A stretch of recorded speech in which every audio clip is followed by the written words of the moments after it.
In this tutorial, I'm going to show you how to use the undo, redo, and reset buttons. These are tools that will help you with the designing of your flag. To start, I'm going to add the word ink to the words Mad Bears Gym. Sometimes you might decide you like your flag better the way it was before your recent changes. I'm going to undo what I've done and remove those new letters. I can do this by simply clicking the undo button found on the left of your flag right here. For something like letters, you'll have to click the button once for each letter. Sometimes you might change your mind and take back your undo. You can do that by using the redo tool.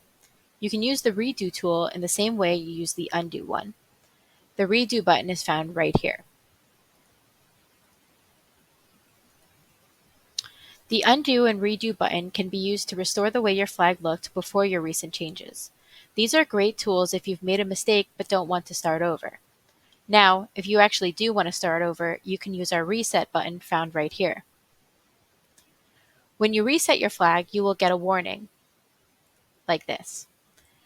This is because resetting your flag clears the data of what you've worked on and restores your flag to a blank slate.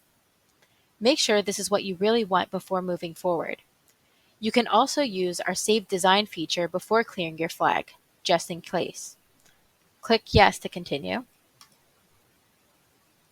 For tips on how to use our Save Design feature, continue to the next tutorial.